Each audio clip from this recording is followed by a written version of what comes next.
Hello, I'm David Hepworth. Thanks for clicking this word in your ear, the latest of hundreds of chats Mark, Ellen and I have had over recent years, some between ourselves and others with musicians, authors, comedians, and other people we like. If you'd like to help make sure they continue, you might consider being a Patreon supporter by visiting patreon.com/wordinyourear, or just by liking or subscribing in whatever way you prefer. On with the show.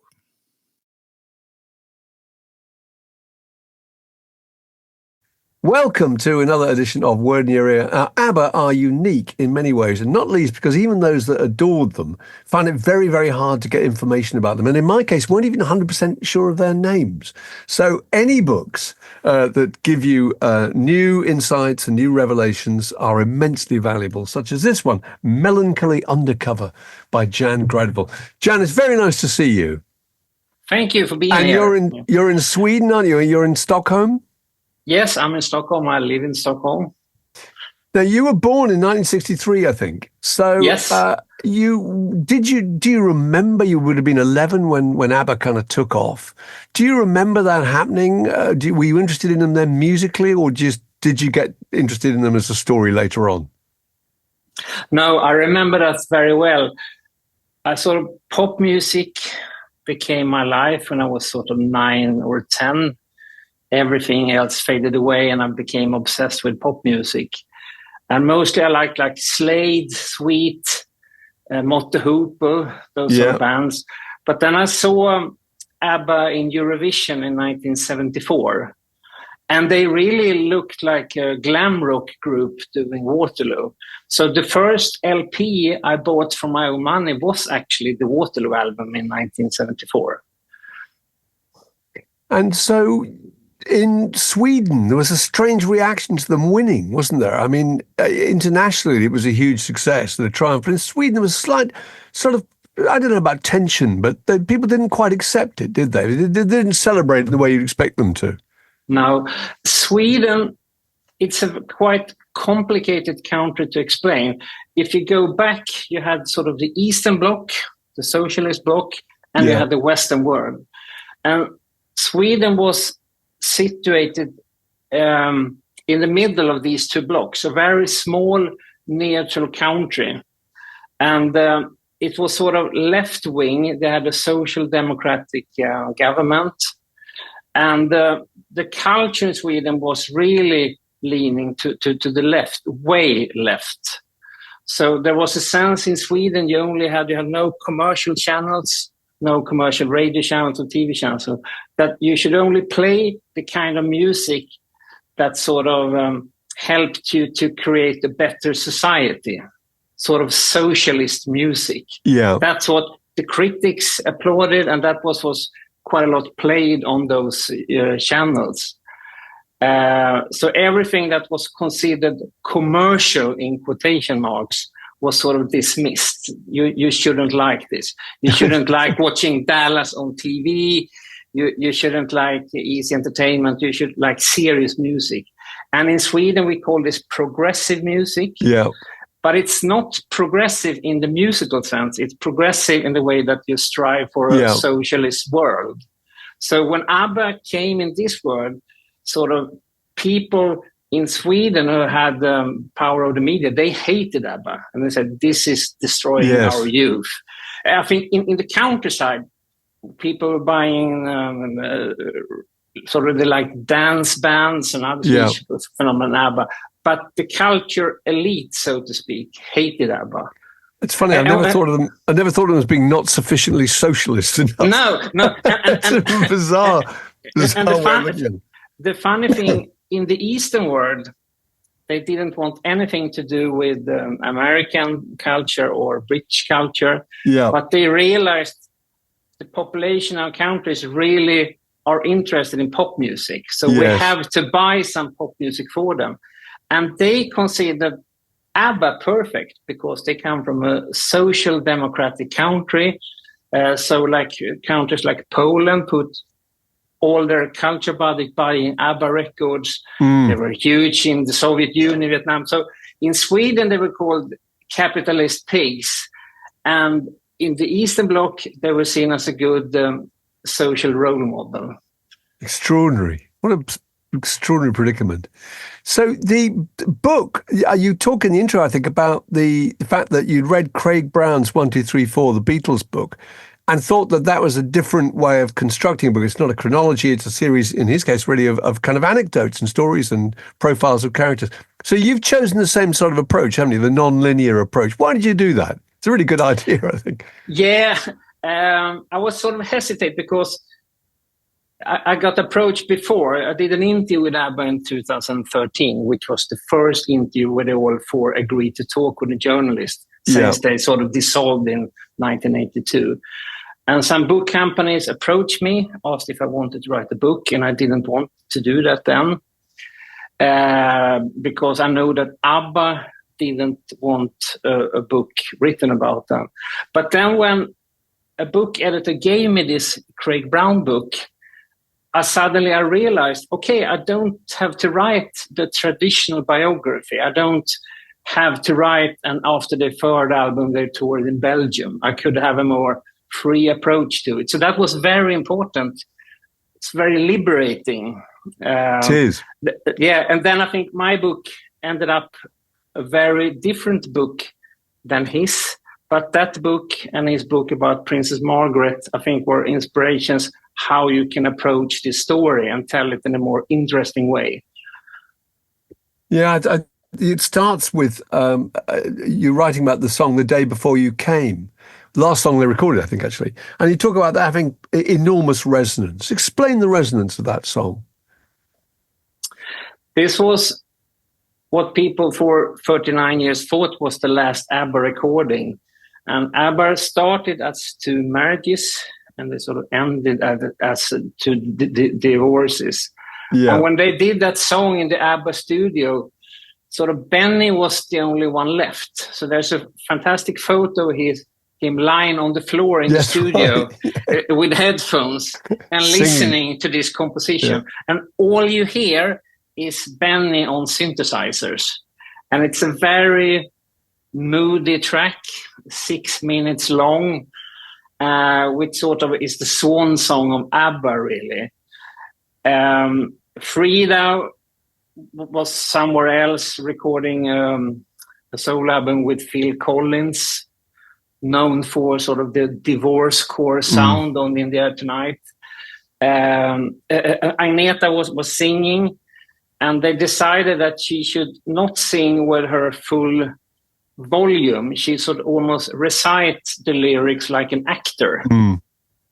Like Judi Dench doing liksom Sending the Clowns or something like that.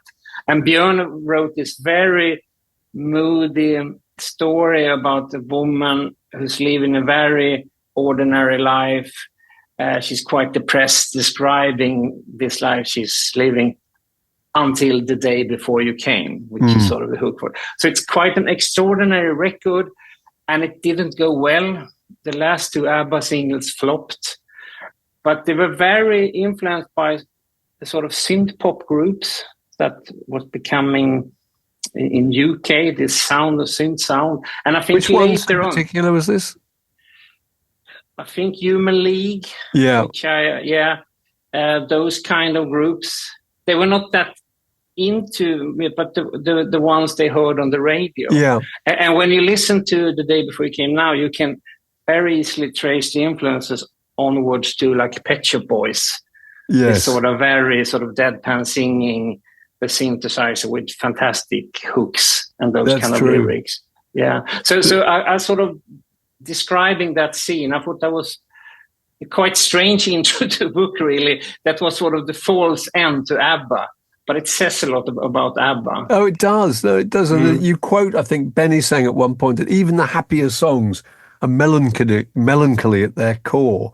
And it's really interesting, I think, that the you associate their music with a sense of melancholy. And a lot of that's to do with the disillusion of their marriages. But there's something beyond that too, isn't there? Why?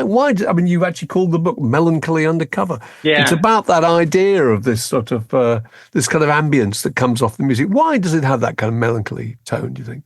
Yeah. The title of the book comes from this quote from Benny. He told me once that even the happiest songs are melancholy at its core. We did Melancholy Undercover. Yeah. We sort of hid it, but you could hear it. There are different things. I think the Swedish climate, it's very dark. Yeah. Like 8 months a year. It's very cold in Sweden. This is sort of reflected in Swedish culture. You have Strindberg, the writer. You have the Bergman movies. Sweden had a very high suicide rate for a long time. Yeah. So Swedish culture is quite melancholic and dark at its core. And you can hear it in Swedish folk music as well. You have these fantastic melodies on fiddle or accordion, but the songs are usually very sort of about depressing things. And folk music was a big influence for Benny, who wrote the melodies. His grandfather told him to play the accordion. Yeah. And he still to this day, he's got the Benny Anderson Orchestra, and they're sort of doing Swedish folk music. So he's always going back to those roots. So that's what I think. And Swedes we are quite close to that. And Brits too, in a way, I guess. Climate's a lot to do with it, actually. Yeah. It really is. In Britain, it's raining. In Sweden, it's snowing. But it sort of affects It's because you have to spend so much time at home rather than outside, I think. Yeah. It develops that quite a sort of insular way of looking at the world. It's interesting. So each of the members of the group gets their own chapter. I thought that was particularly interesting because, as I was saying earlier on, we never got to know that much about them. And we can come on to that later, their ability to remain mysterious or evasive, really. But I thought I'd ask you, with each of the four of them, when you were researching the book, was there something that you learned about that particular person? And what was the particular characteristic, the most important characteristic you think that they contributed to the group? I mean, starting, say, with Frida, who had a really extraordinary life. My goodness, I just forgot how complicated it was. Frida, her real name is Anni-Frid Lyngstad. She's called Frida. Yeah. As a Swede, when you hear that name, you realize it's a Norwegian name. And she was born right after the Second World War as the result of a love affair between a Norwegian teenager and a Nazi German soldier up in Norway, which was a very important harbor during the World War. And at that time, Himmler had sort of encouraged German soldiers to get babies with the women in different countries that they sort of conquer, especially the Nordic countries, because they were seen as, Aryan. Is that the right word? Yeah. So he had this program called Lebensborn, where they even had sort of homes for pregnant women, especially in Norway. Frida wasn't exactly a part of this, but their love affair was, they thought it was okay love affair at that time, because that was the view. Germany was going to win the war. But when it ended, as we know, those kids were called sort of Nazi-spawn German babies all over Europe. And Frida's grandmother realized this is not going to end well. So after Frida was born, her grandmother took her to Sweden, where she grew up. So she's born Norwegian, but they fled sort of to neutral Sweden, where she grew up. And later in her life, when Abba had become international pop stars, her father tried to make contact with her again, because he disappeared after the war. He went into a prison camp, and that was a quite. He read about her in a German pop magazine, I think. Yeah, that was a very awkward meeting. Yes, she only met him once. It's extraordinary. But I mean, all that must have. She had an incredibly tough character, didn't she? I mean, a big star from very early on.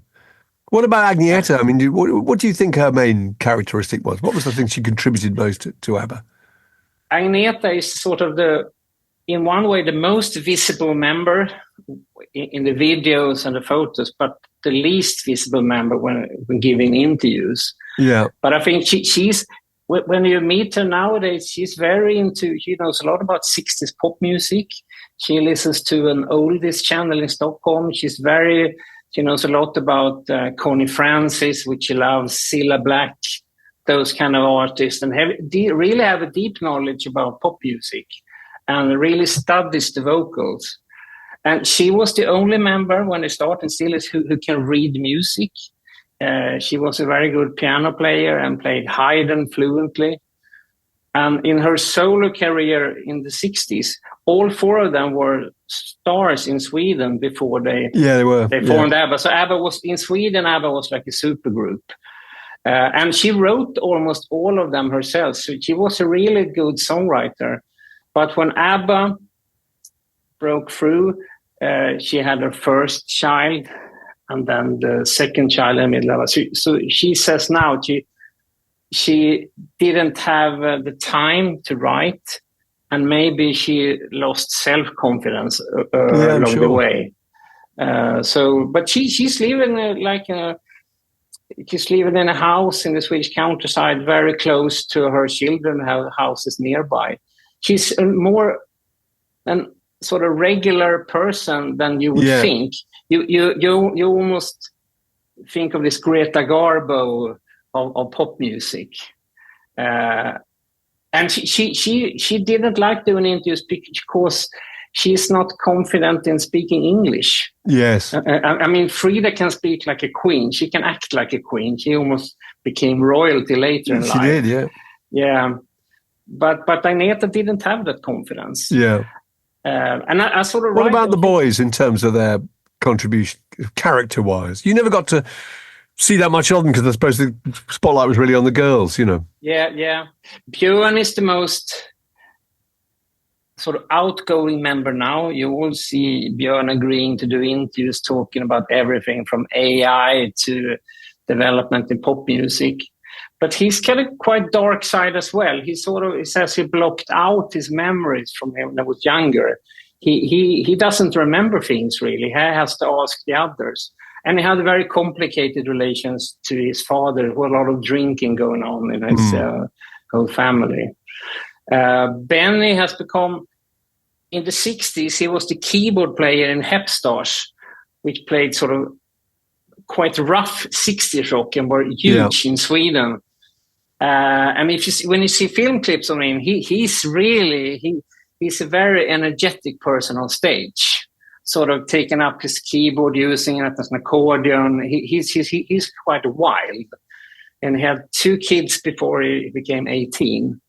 But now he's become more like a Yoda figure. He's very wise old man who sort of anchors everything. So he seems the center of it, doesn't he? He seems the kind of core. The center. He's still very active, still doing great music in Sweden. Not pop music really, but in Sweden he's seen as a national treasure. Yeah. And they play his solo songs on funerals, weddings.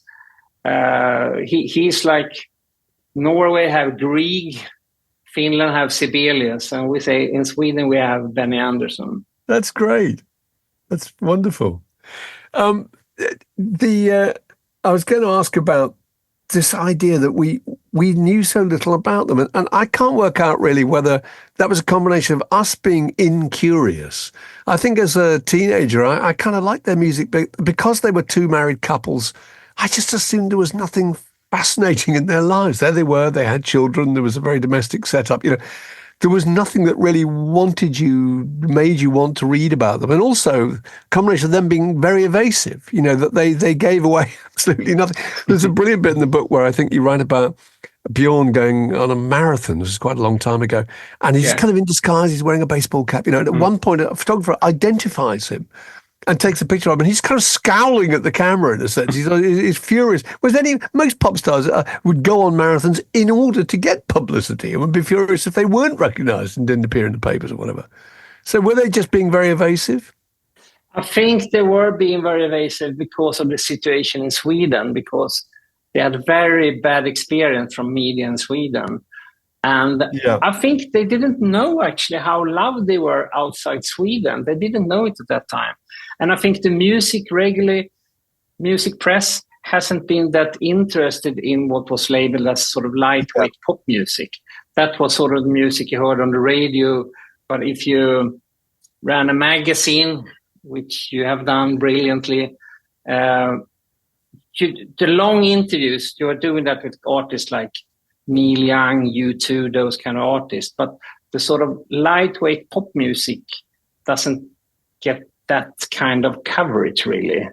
You never read in Mojo or on Cat, you never read a really deep interview with Kylie. No, Kylie it's not part. No, it's not part of the same folklore, obviously. No, so I think that has something to do with it. That you're not supposed to take that kind of music seriously. Yeah, I suppose so. And you don't just naturally have a fascination for the lives of the people. Although, of course, it was very autobiographical, and it would have been really interesting to have known more about them, but we never really had the appetite for it. No. I just wanted to ask you... Oh, go on, yeah. Now, with Mamma Mia, the musical, which became the movies, when Abba said they were going to do a musical, everyone assumed that the musical was going to be about Abba, their story. They have a good story to tell.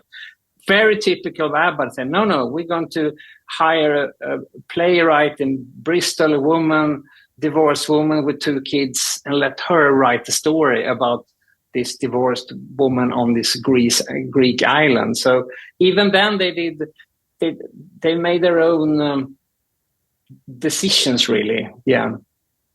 Yes, that's very clever, actually. I was going to ask about Stig Anderson because he's just an extraordinary character who's their manager, but he's far more than the manager, wasn't he? I mean, I can't think of any other manager actually who contributed that much, because not only did he write lyrics, but he kind of identified subjects for the songs and was a kind of A&R element in the group, and that he could hear a hit and he could hear a phrase or a title or something that he thought would work. I mean, would they have been that successful without him, do you think? No, I think Stig Anderson was crucial to their breakthrough and success. Yeah, Björn and Benny has said in the late 60s they were writing quite good songs when you listen to them now, like People Need Love and those kind of songs. And when they sent them to record companies in the US, they just dropped them in the basket. They didn't listen to them. It's like now if you get a cassette from a band from Paraguay or Kyrgyzstan, you will not listen to it because you assume they don't know anything about pop music. But then came Stig Anderson. He was like as important as Brian Epstein for the Beatles or Colonel Parker for Elvis.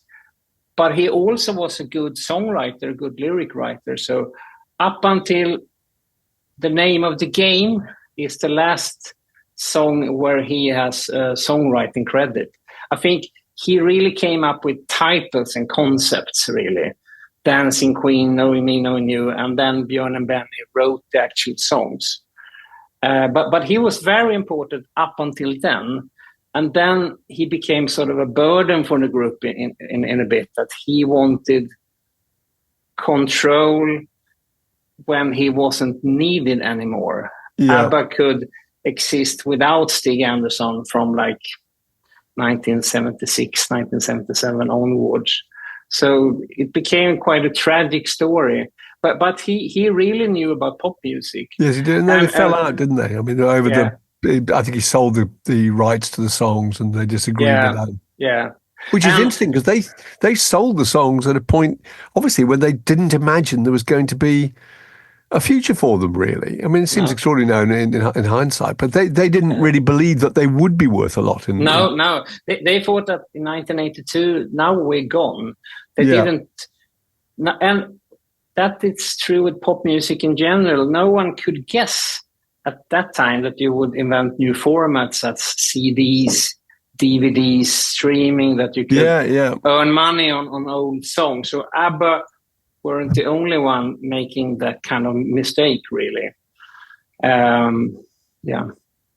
There's a chapter about, I think it's called Basic English, which really interested me. And you were talking about how the fact that English was not Bjorn's first language kind of gave them more international appeal, because they're very basic lyrics sometimes, aren't they? You know, money, money, money must be funny in a rich man's world. You know, it's a pretty basic line.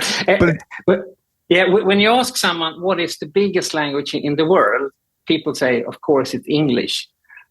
But if you ask me, I said, no, it's not English. It's tourist English or basic English. Oh, yeah, it's sort of when you travel abroad, if you go to Sweden, if you go to Greece, Italy, people use only like 10% of the words you use. That's the way. Can I have a beer, please? That's the kind of English you communicate with. Even when doing business or in Brussels, people speak tourist English the way I speak English. So the way we pronounce it and sort of the words we have are quite limited. And Abba used this.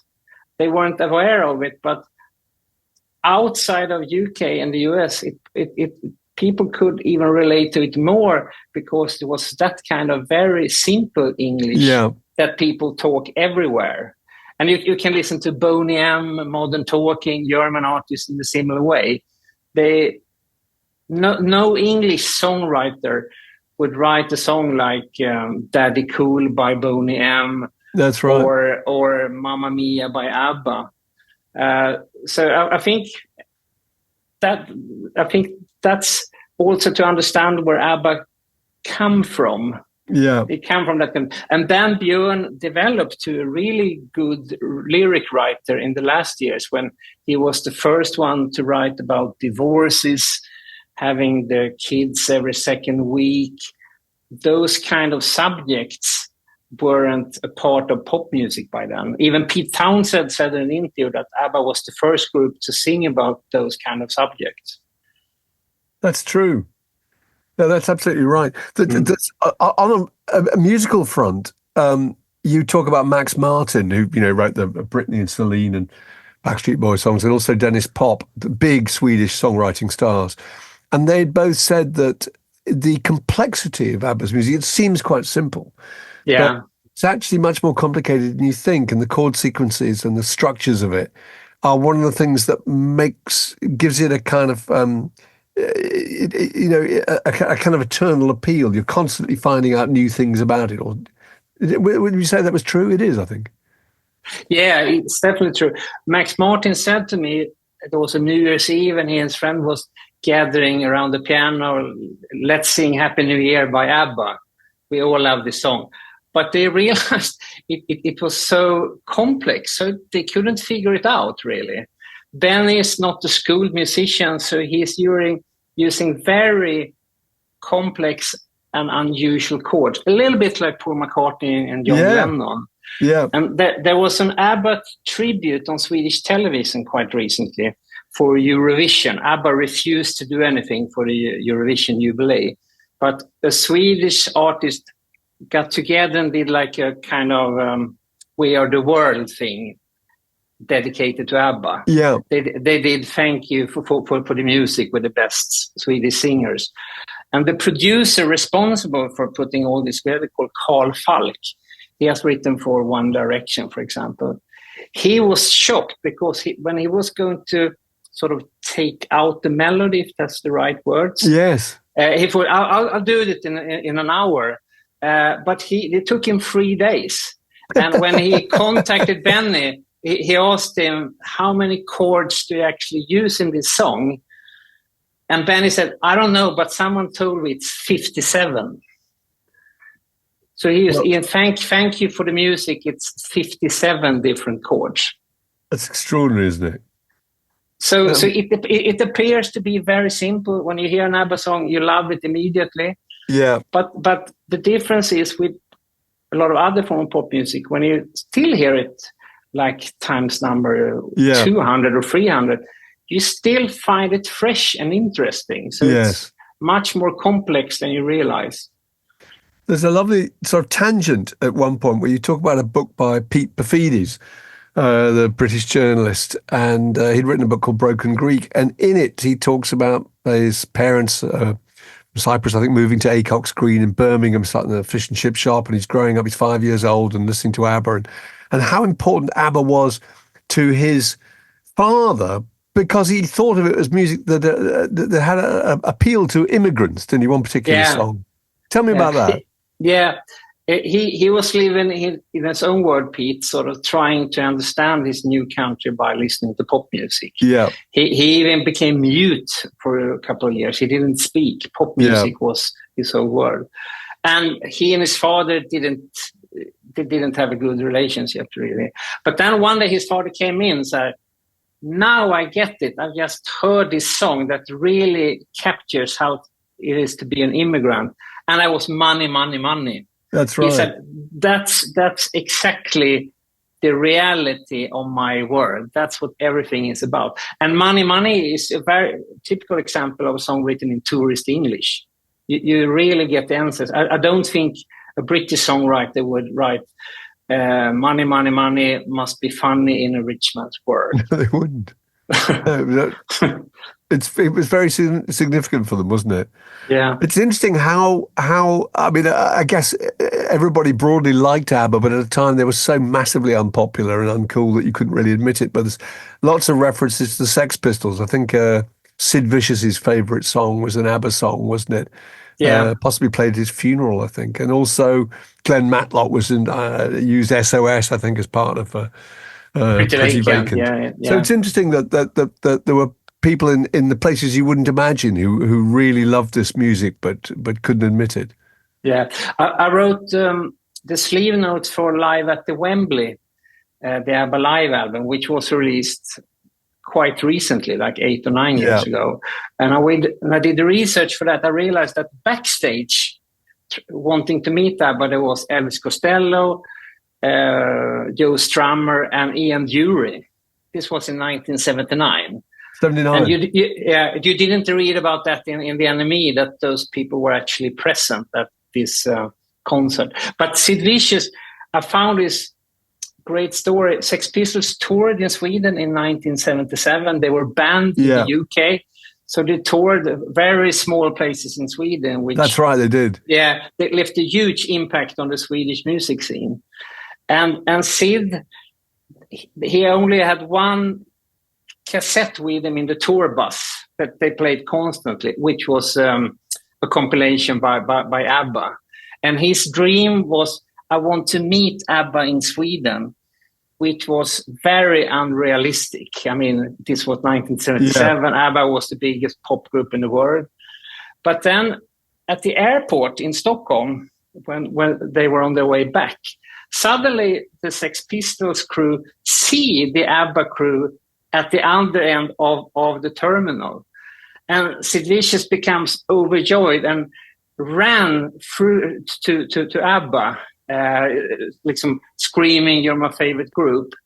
What he didn't realize is what he looked like during those years. I mean, with the haircut, the dog collar, the chains and everything. If you weren't into punk, you didn't know who he was. And I had also forgot that he became sick during the flight and had sort of puked on his leather jacket. No.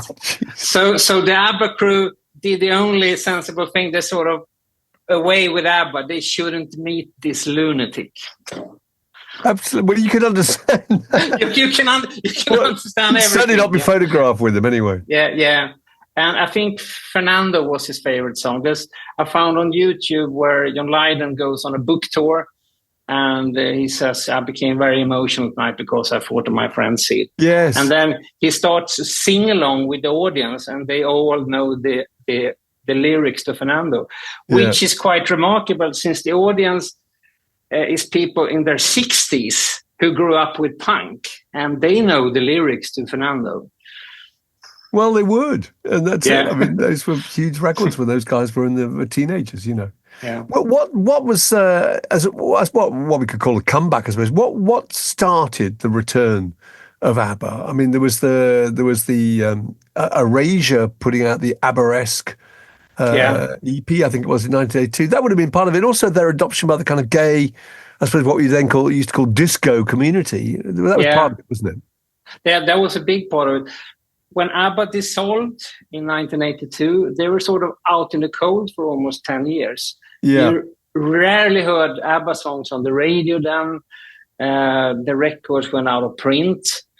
But then in the early 90s, different things were happening, especially in the gay community, which started in Sydney, where they did like sort of like Rocky Horror, when you see a movie and sing along to it. They did that with Abba the movie, which is shot in Australia, which became hugely popular. And that spread to the gay scene in Sydney, where they started doing Abba tribute nights. The band Björn Again comes from Australia, the best cover bands. At the same time, Kurt Cobain, who hated the sort of macho rock thing, said Abba is one of my favorite groups. And he insisted that they should play on the same stage as Björn Again, at Reading, I think. That's right, Reading Festival. They were supported by him. Yeah. And U2, when they played at Zoo TV tour, I was there in Stockholm. Suddenly on stage, they introduced Benny and Björn, and they did Dancing Queen, which was fantastic. This was before social media and mobile phones. But you could feel it in the crowd in Sweden that for like 5 seconds, people were unsure. Is it really okay to do this? U2 is our favorite just band. Being ironic. Yeah. But then people, after 6 seconds, they realized this is the best song ever. And that moment was really something. Yes. And parallel to this thing in Sydney with the gay clubs, Erasure did this EP, which was hugely important. I've interviewed Andy Bell for this book. And also gay clubs in Manhattan did their own disco mix on Lay All Your Love on Me. So there was a lot of things happening. And then a person in UK thought that we should really have a good compilation by Abba, which Abba had nothing to do with. And he created Abba Gold. Which is enormous still, and continues to be an enormous seller. Yeah, the second best-selling album ever in the UK, actually. Yeah. I think Madonna's Hung Up, too, is a big part of it. Madonna's Hung Up, that opening refrain was incredible. Yeah. She sampled Gimme, Gimme, Gimme. Yeah. And she thought she could get away with sampling Abba, but they refused every sample. So there were tough negotiations where they said, okay, we don't want a sampling fee, we want 50% of the song royalties. And she had to agree with that, which is quite unheard of.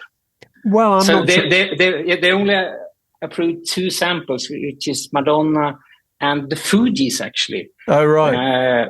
Rumble in the Jungle, they based that on the name of the game. Yeah, I think they're absolutely right. If you took away the that sample from Hung Up, the song would be completely different. It is, in fact, 90% of the song, actually. I think, Interesting. Why do you think they've had such lasting appeal? It is interesting because now Abba has nothing to do with nostalgia, really. There are still like 15 years old rediscovering Abba. They don't even know about the history. Yeah. You still hear Abba being played on hen parties, weddings, office parties. So I think it's got to do with the quality of the songs. People are not really aware that Abba from Sweden. But when you hear the songs, they are so incredibly catchy. And they have this catalogue when they're doing Abba Voyage, the Avatar show. Yeah. I think they're doing 21 songs. And they don't have room for Take a Chance on Me and Super Trooper. I mean, they have like 30. That's how many hits they have. They have. They have like maybe 30, 40 songs that are seen as absolute classics. And I think one other reason that Abba wasn't a part of a certain decade in their sound.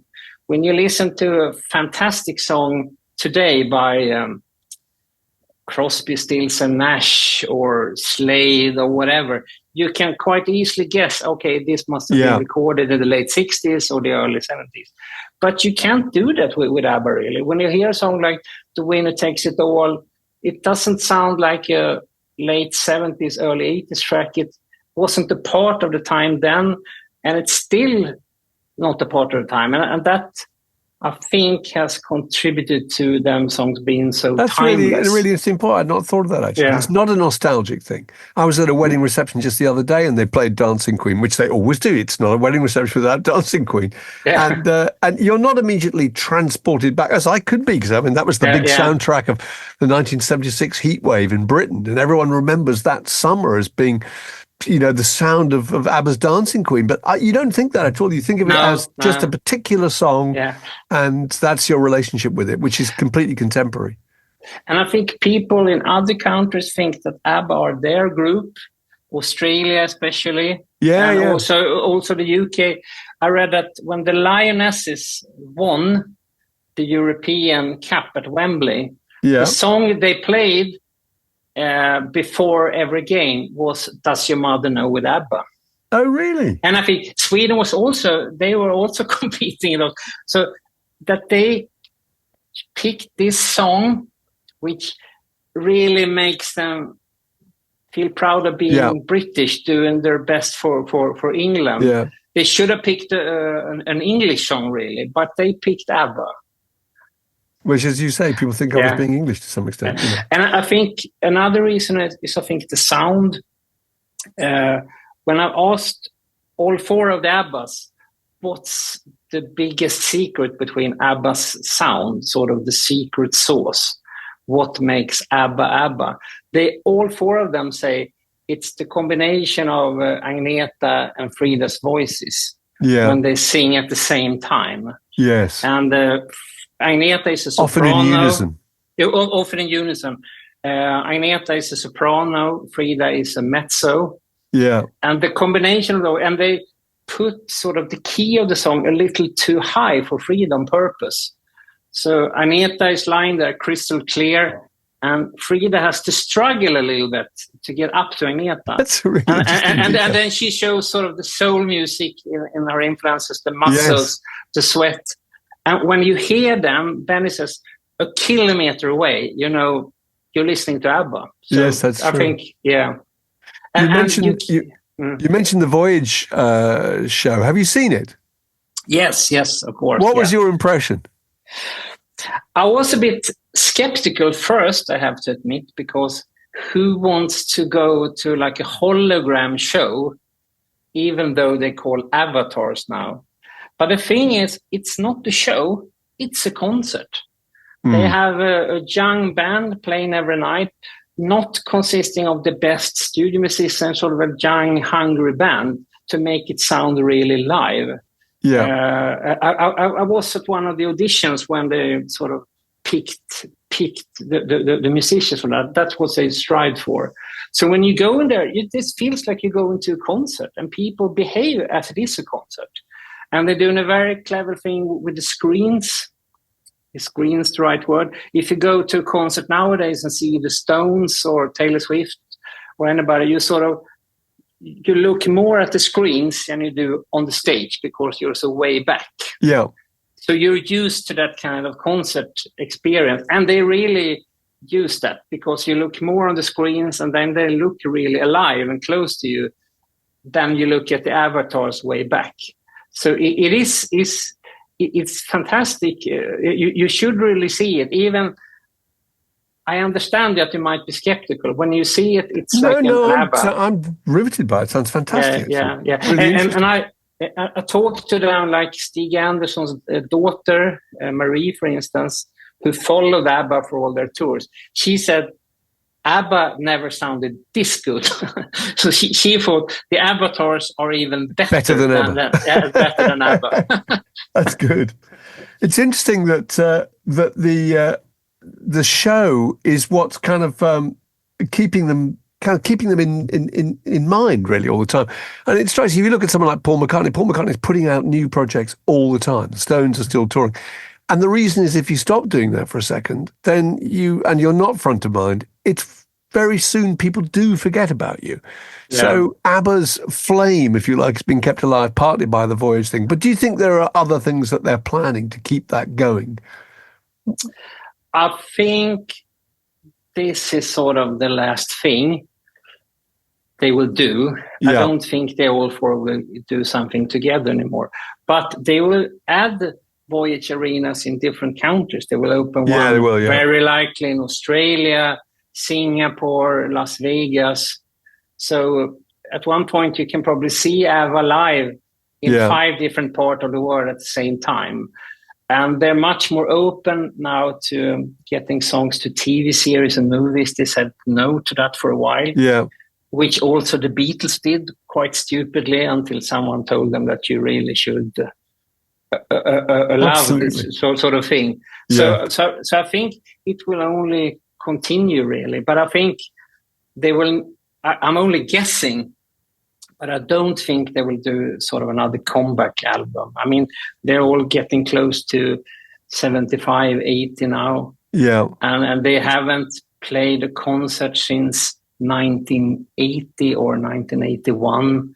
They loved being in the studio. They didn't enjoy touring, and they offered billions to do a reform, but they said no to that. There's no reason why they should. But Benny is the active one. I mean, I saw his Benny Anderson orchestra quite recently, which was fantastic, like 16 persons on stage. Yeah. Maybe you can compare it to when Springsteen did the Pete Seeger sessions, if you saw that live.